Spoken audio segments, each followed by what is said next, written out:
Welcome to the Rewind Project, where Allie, Matt, and Eric take another look at your favorite milestone movies through the lens of our present day. Will it be a skip, rent, or buy? Stay tuned and find out.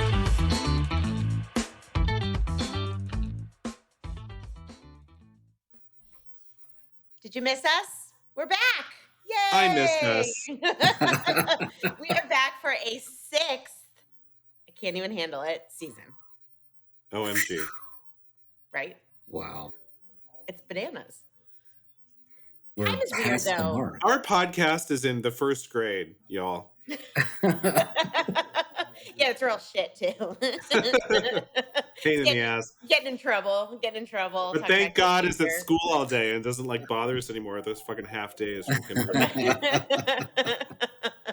Probably like me, too big for their britches, et cetera, et cetera. Yeah, so 6th season, can't even handle it. I feel like the pandemic, though, has warped my sense of time. Like, Absolutely. Agreed. somebody argued with me and said that couldn't possibly be true. And I was like, how could it not be true? Like, I feel like those 2 to 3 years, like they existed, but they didn't exist. I don't know. So that's why, like, when I talk about, like, And it's they like, felt like 2 weeks, but they also felt like 2 decades. yes, like I Mhm. talk about how Yeah. it's like my 7th year at work is my 7th year anniversary, but I'm like, but the pandemic totally skewed that. I don't know. Yeah. Oh, yeah, I mean, I'm getting old and time is changing anyways, but the pandemic really screwed that Yeah, up. didn't help anything. So this year, now that we figured out what year it is, we are talking about movies from 1999, 1974, 1949, and all the 4s and 9s in between. 4s and 9s, baby. 4s and 9s this year. So back to 0s and 5s next year. Listen, I'm not going to take anything for granted, but if we're still here for season 7, we'll be 0s and 5s. The problem is, if you do season 7, I mean, you're like really inching close to 10, and you might as well just go to 10 seasons. I mean, you know what I mean? Just for a nice round. And we've got to. You know what? Got to give the people what they want. That's what I'm saying. Thank Now, you to whether- our loyal audience. Now, if it's the 3 of us still doing this show is I hope so. I But hope so. I'm just Yeah. saying, I'm not, I don't take you for granted is all I'm saying. So listen, guys, if you have never listened to the Rerun Project before, here's what it kind of typically goes like. We typically start off and, just first of all, we have a random conversation about the year that we've Fill in current events.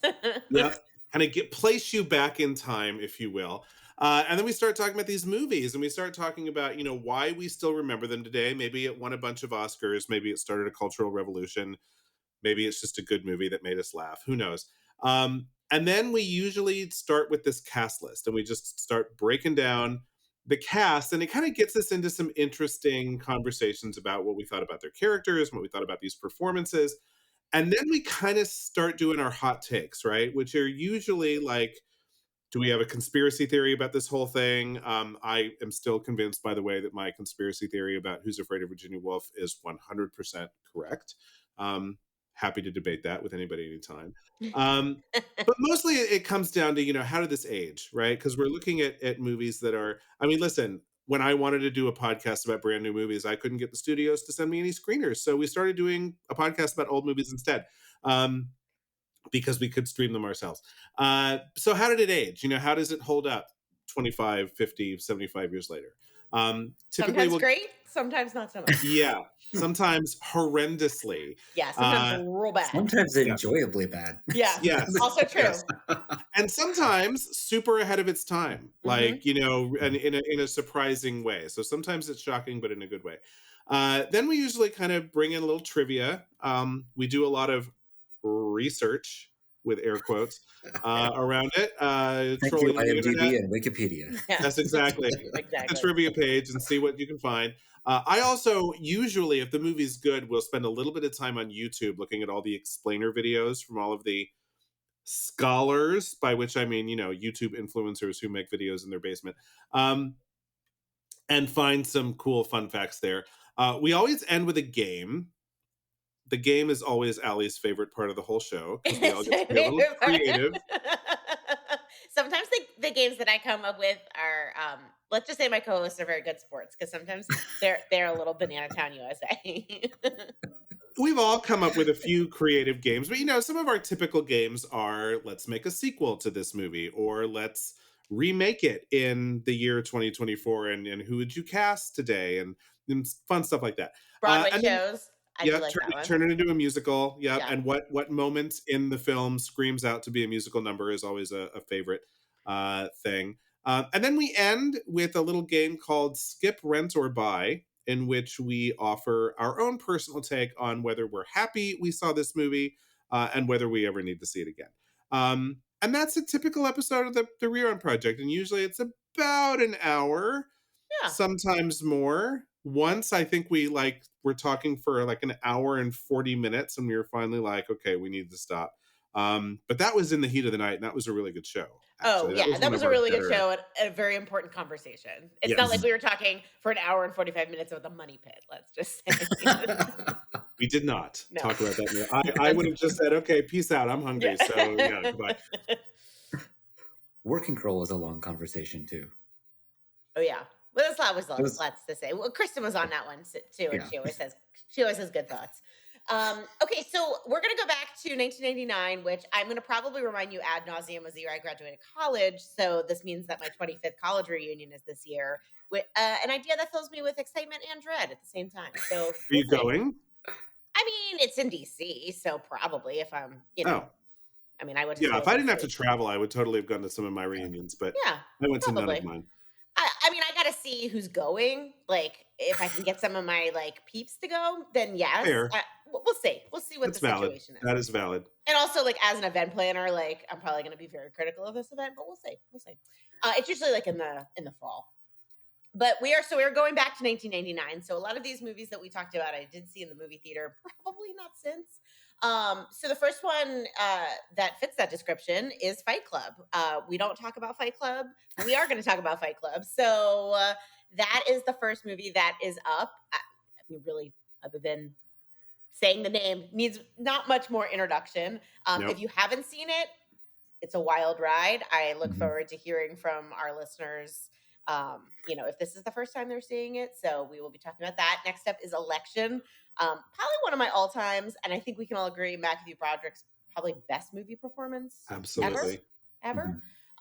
He really plays a sad sack so well. And it's funny because, in most of the movies before Election, he had been this arrogant guy or, this likable guy like Ferris Bueller. And then this was real sad sack. And I'm spoiling myself because I'm basically writing the outline as I'm speaking, but this is my movie. So we're going to definitely talk about that. Next movie, I can tell you who championed for this. You probably can guess, is All About My Mother by Pedro Almodovar. Todo sobre mi madre is what, yes. Okay. I think this is true. I don't know that I've ever seen an Almodovar. So ever. I've seen one. Pedro Almodovar is my favorite film director of all time. Now, Matt is already worried about that because the movie that he saw was one of his early movies. He's like Woody Allen in that his early movies are silly and weird, and then he became a more serious, grounded filmmaker as he got. And he's still making really, really good movies today. In fact, he just inked. He's going to do his first English language feature with Tilda Swinton and Julianne Moore. Oh wow! Okay. I mean, good leading ladies. So yeah. I look forward to all of it. I look forward to the discussion. I look forward to seeing it. I don't mind a subtitle, so excited about all of that. Next up is The Talented Mr. Ripley. This is also very prescient because they are making a television show called Ripley that is actually coming out in the next few months, I believe, at the time of this recording. So starring the hot priest.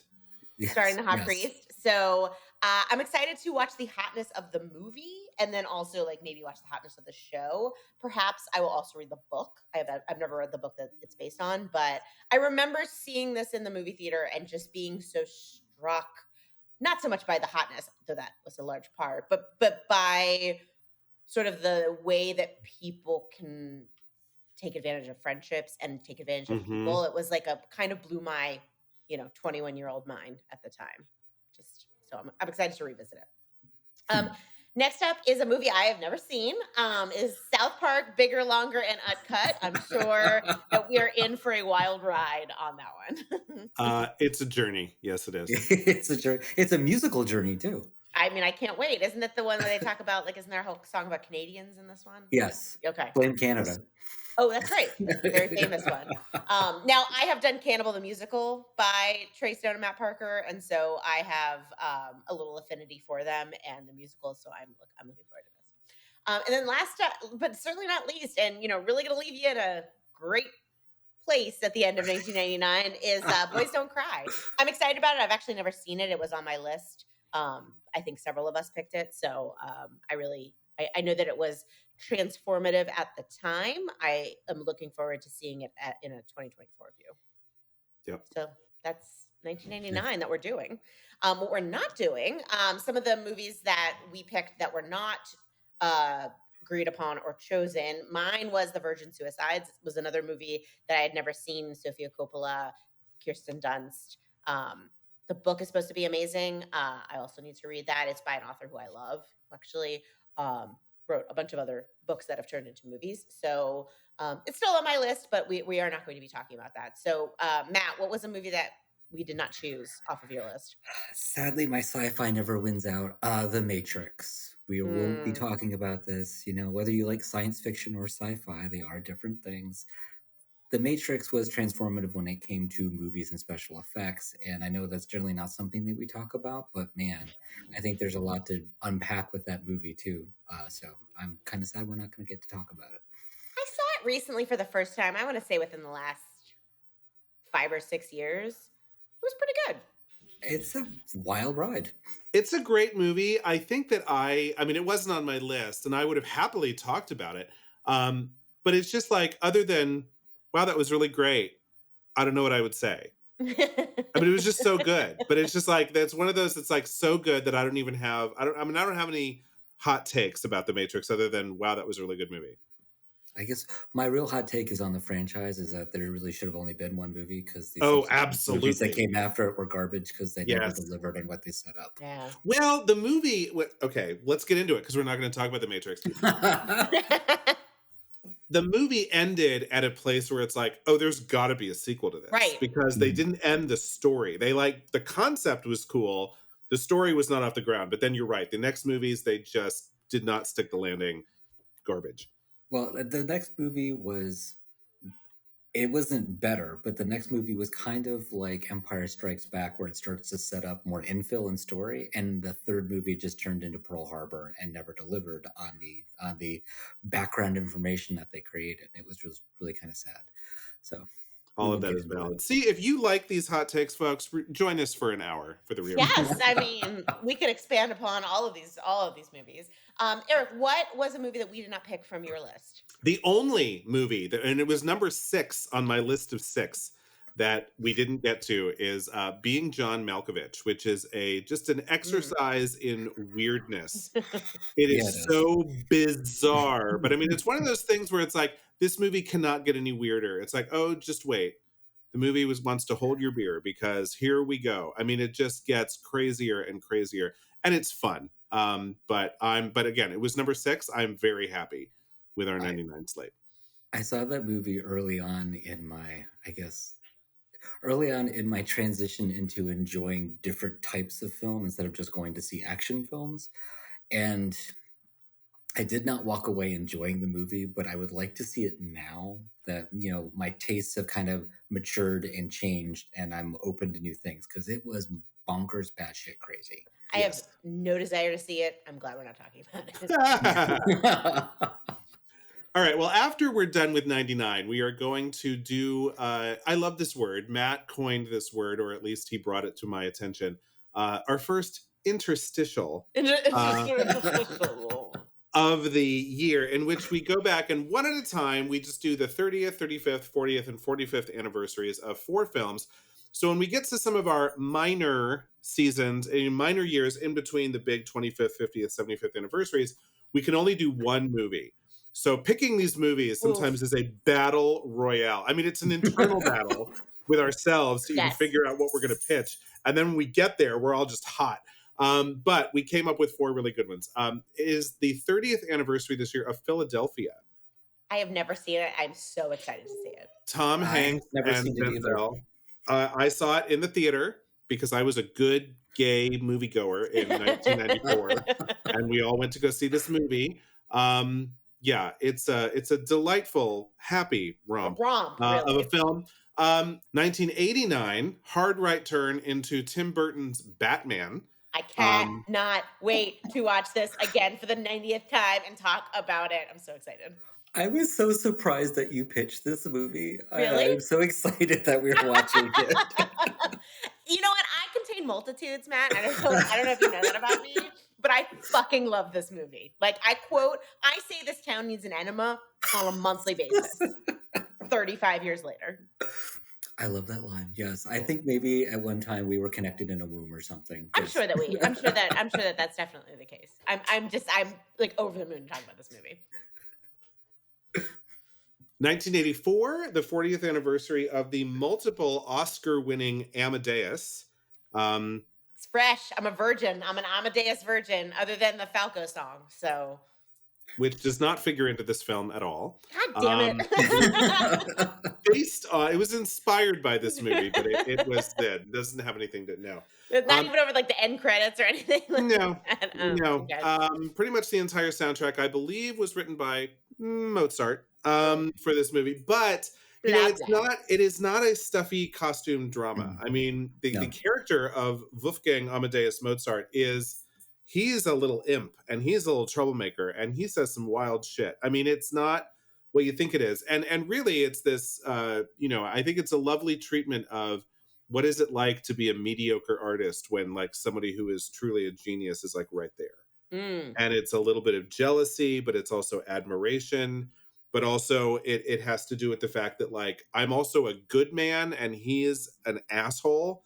And God gave him all the talent and I can like put notes together, you know? I mean, we've all lived this life, right? So welcome to every theater show I've ever done. There you go, you know? So I think there's some interesting stuff even 40 years later to talk about. And then finally, and Matt, was this you or was this me? This was me.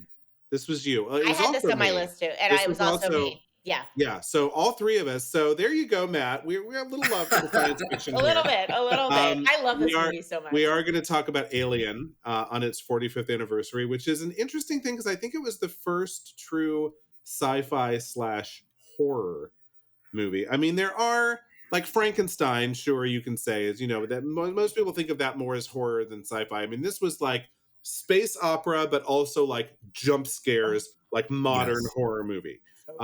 So an interesting little combo there. Yeah, I'm excited to see this movie too because we don't do a lot of horror. I love horror too. Yeah.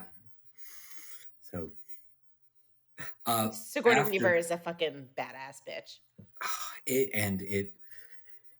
It really sealed her as an action star too. I mean, because this took her right into Aliens afterwards. I mean, she's a badass. She's a fucking badass. So, after the interstitials, we are going to get into the films of 1974. So we'll be celebrating golden anniversary movies. I'm just laughing at the way you said that. I don't know why. Golden anniversary movies. It's your golden ticket. Yeah. After this, he has a 1974 Pan Am he'd like to show. Yeah, right. Pontiac Seville. We're going to start off with Chinatown, starring Faye Dunaway and Jack Nicholson, the Joker. Jack Nicholson.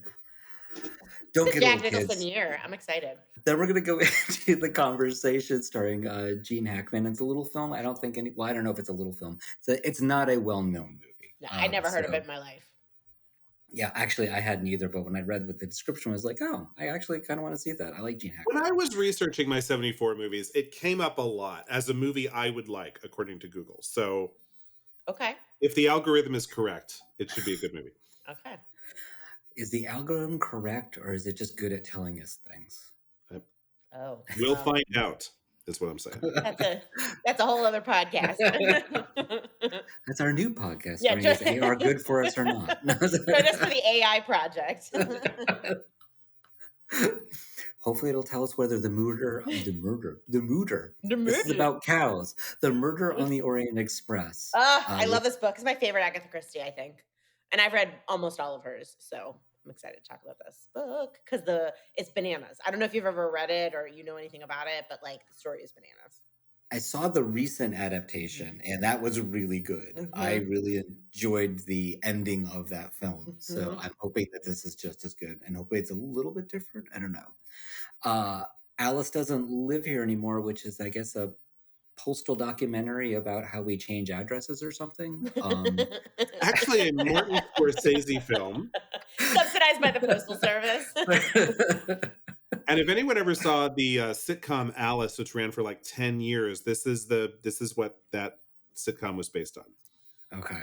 Which I would used to watch Alice all the time as a kid. I really Same. did love that show. Yeah. Kiss My Grits. Yep. Is it a comedy? You can see where they got some sitcom elements, but no, Alice Doesn't Live Here Anymore is not. I would not call this movie a comedy. It's got a few light moments. Okay. Diane Ladd as Flo, who later on Kiss My Grits, is to me the highlight of the whole film. I love her in this movie. Okay. And the guy that played Mel was in the movie, right? He was like the He's only the returning one actor. actor who like stuck with it and just joined up with the sitcom. Everyone else was new. Okay. After that, we'll be talking about Blazing Saddles. So excited. Mel Brooks, Yeah. my hero.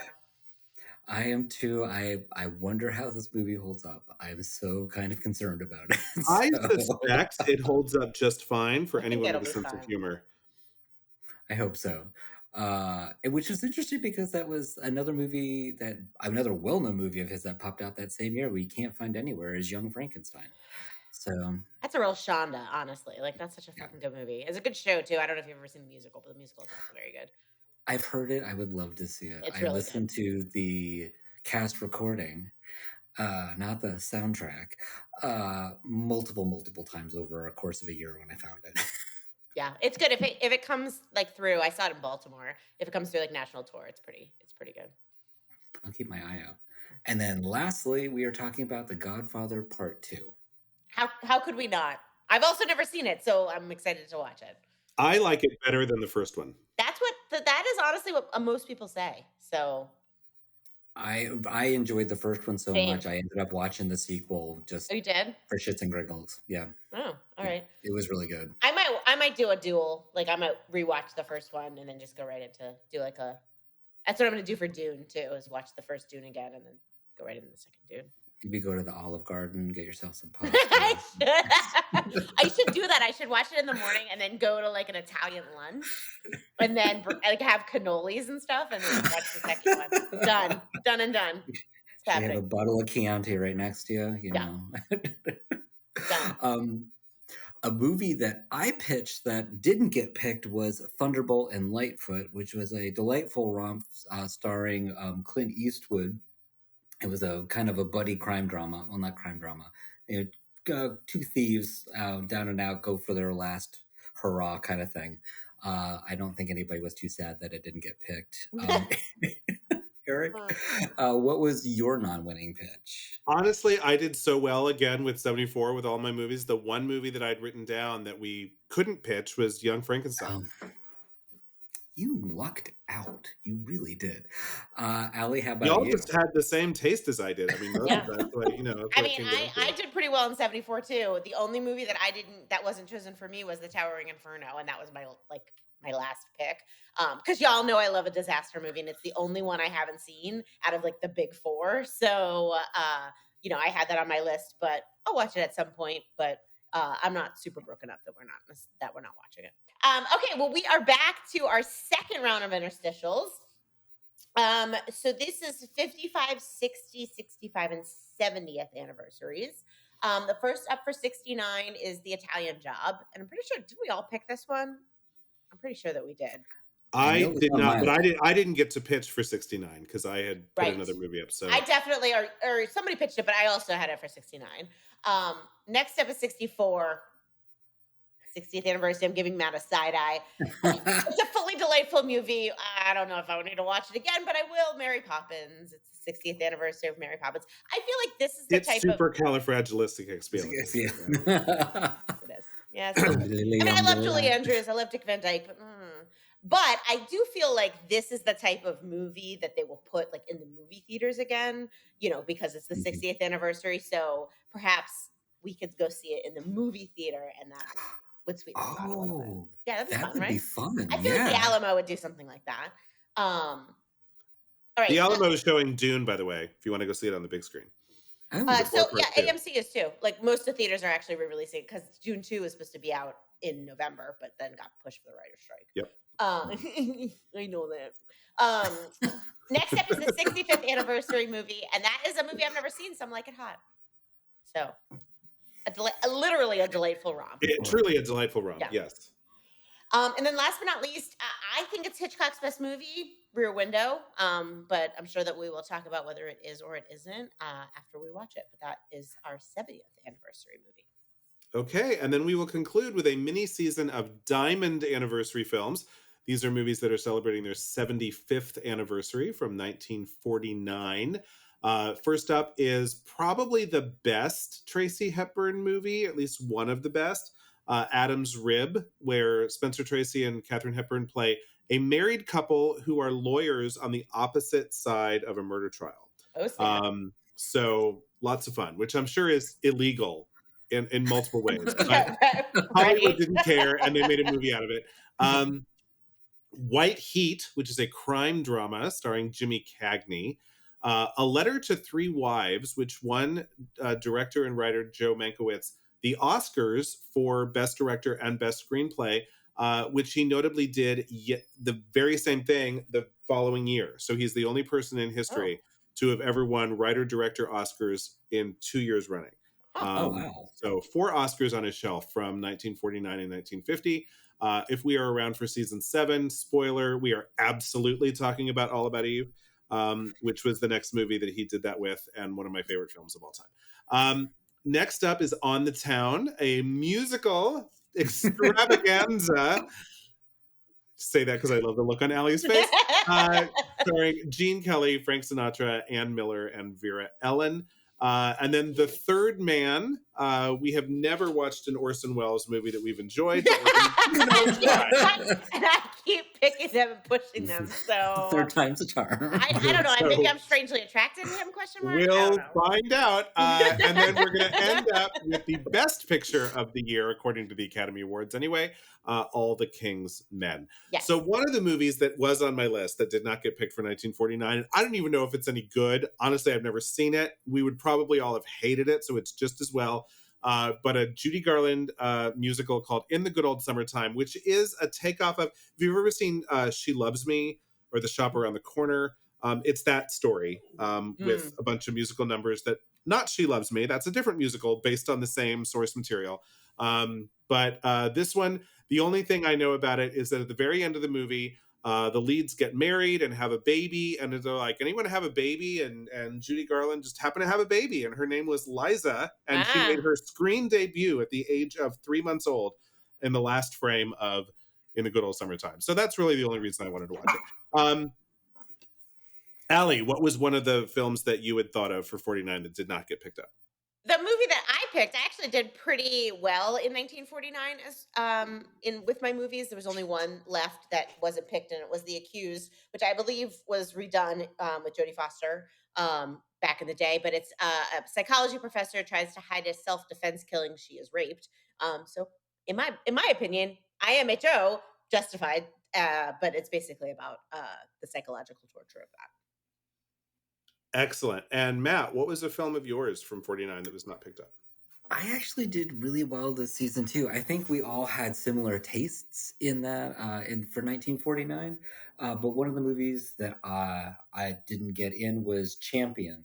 So boxer Midge Kelly rises to fame mainly by stepping on other people, starring Kirk Douglas, Arthur Kennedy, and Marilyn Maxwell. It got 6 Oscar nods and 1 Best Editing. So I thought, a boxing movie. Oh, I'm so sad that we're not watching that one. I begrudgingly picked it, but I thought It's Kirk Douglas, and it had some Oscar nods. So how Sure. bad could it be? Oh, if the Oscars have brought us anything, it could be pretty damn bad, but we don't know that. well, And maybe. Will I limit ever does see not it? I don't exist. know.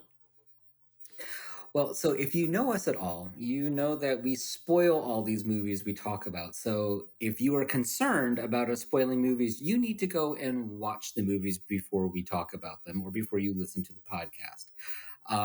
We are going to tell you all the movies we're watching this year, so you can't get mad at us when this happens. Okay, you have been warned. You know everything we're talking about. Okay, so go out and watch some movies. Yeah, get on it and circle back when you've watched them and listen to our episodes. But in the meantime, I'm Allie. I'm Eric.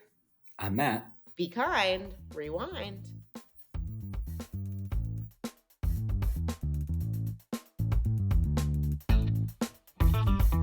You've been listening to The Rewind Project. You can find us wherever you get your podcasts, including Apple Podcasts, Stitcher, Radio Public, and Google Play. Please subscribe and rate us. It helps a lot. We love your comments and questions. You can find us on Facebook, Twitter, and via our new phone number at 202-618-2402. Thanks for listening. Be kind. Rewind.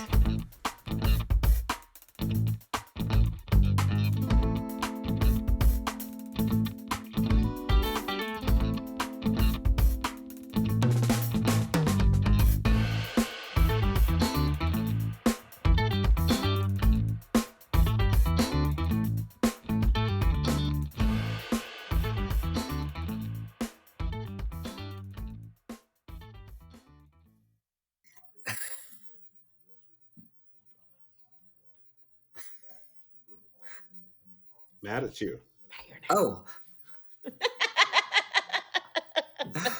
whoops! I was wondering why we were like rolling and Look, rolling and I rolling. have once I had to riff for 45 minutes at a pre-show for a Fringe production that I was doing, so I could do it. But yes, nobody needs to listen to that.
You just gave me my punk band name, Five Angry Nurses.